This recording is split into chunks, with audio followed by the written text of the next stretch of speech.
मनोज जरांगे मुंबईत धडकणार?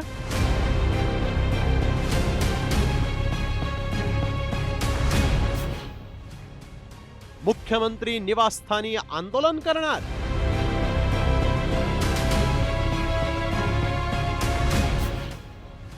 कुणबी नोंदीसाठी जरांगेंची राजेंनाही साद. त्यांच्याकडे जर शिदोरी समाजाच्या भविष्याची कल्याण होण्याची तर त्यांनी सांगितलं पाहिजे ही शिदोरी घ्या. मराठा आरक्षणावरून पुन्हा एकदा राज्याचं राजकारण तापणार आहे. मराठा आंदोलक मनोज जरांगे पाटलांनी थेट मुख्यमंत्र्यांच्या शासकीय निवासस्थानी म्हणजेच वर्षा बंगल्यावर धडक देण्याचा इशारा दिला. मनोज जरांगेंनी 29 ऑगस्टला अंतरवाली सराटीत आमरण उपोषणाची घोषणा केली. मात्र वेळ आली तर थेट मुंबईत धडक देण्याचे संकेतच जरांगेंनी दिले. यामुळे मात्र राज्य सरकारची डोकेदुखी वाढली आहे.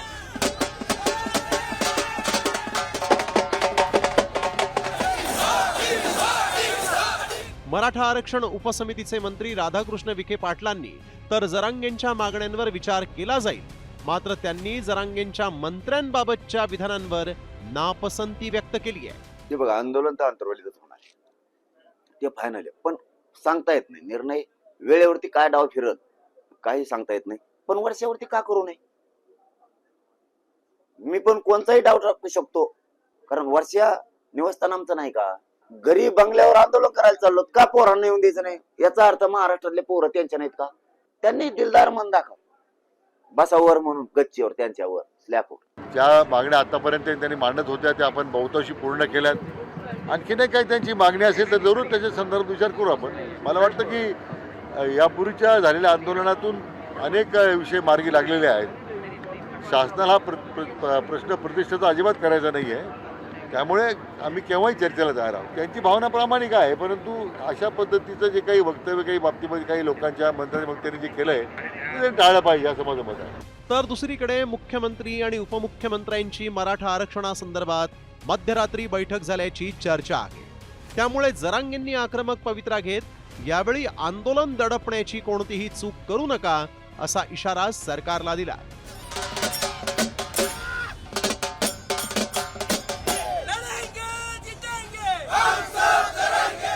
इतकंच नव्हे तर मराठ्यांना बाजूला केलं तर सत्तेला हादरा बसेल असा दावाही जरांगेंनी केलाय. तुम्ही जर मराठा समाजाच्या सगळ्या मागण्याविषयी रात्री 12-12 वाजेपर्यंत जागून जर निर्णय घेणार असताल तर आमच्याकडून सन्मानच होणार, चूक सुधारा. पण मराठा समाजाच्या मागण्याची अंमलबजावणी करून गरिबाच्या लेकराचं कल्याण करण्यासाठीच ती बैठक असावं. नसता तुम्ही आंदोलनाच्या काळात असंही करताल, त्याच्यासाठी बैठक झालेली नसावी की आलेल्या अंतर्वालीत मराठ्यांच्या पोरावरती हल्ला करा, पोलिसांनी मराठ्यांना फोडून काढा. ही मात्र चूक पुन्हा करू नका. एकदा झालेली तुमच्याकडून. भाजपमधल्या मंत्र्यांचे सुद्धा मराठ्यांचे लय हाले, आमदारांच्या खासदाराचे सुद्धा आहेत. माझ्याजवळ येऊन बोललेले लय हाले. जर का मराठा तुमच्यापासून बाजूला गेला ना, तुमचा बाजारच उठली येते. शिंदे साहेब थोडस समजून घ्या. लय वाईट वेळेत मराठा तुटला तर. दरम्यान जरांगे पाटलांनी कोल्हापूर आणि सातारा या दोन्ही राजघराण्यांना कुणबी नोंदींची शिदोरी शासनाकडे उघडी करण्याचं आवाहन केलंय. मी सन्मानच करतो त्या दोन्ही गाड्यांचा पहिल्यापासून. त्यांचं कोणी एखादं चुकीचं झालं तरी बोलत नाही आणि चांगलं झालं तरी पण बोलत.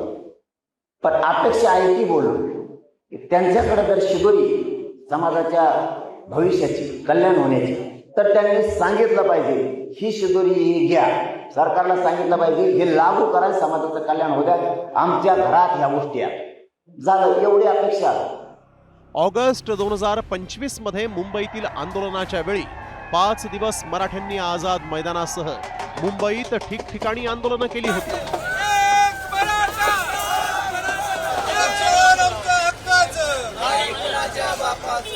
लाखो आंदोलक मुंबईत आल्यानं प्रशासकीय व्यवस्थेचा पुरता बोजवारा उडाला होता. सरकारही आंदोलनामुळे मेटाकुटीला आलं होतं. त्यामुळे भर व्यासपीठावरून जरांगेंनी मंत्र्यांकडून आपल्या मागण्याही वदवून घेतल्या होत्या. त्यामुळे आता 29 ऑगस्टचं मराठा आंदोलन नेमकं कुठं होणार याबाबत संभ्रम. मात्र अवैध कुणबी नोंदींचा मुद्दा सरकारनं वेळीच निकाली काढला नाही तर जरांगे आपल्या समर्थकांसह मुंबईत आंदोलनासाठी रस्त्यावर उतरण्याची शक्यता आहे. ओमकार कदम, साम टीव्ही न्यूज, सातारा.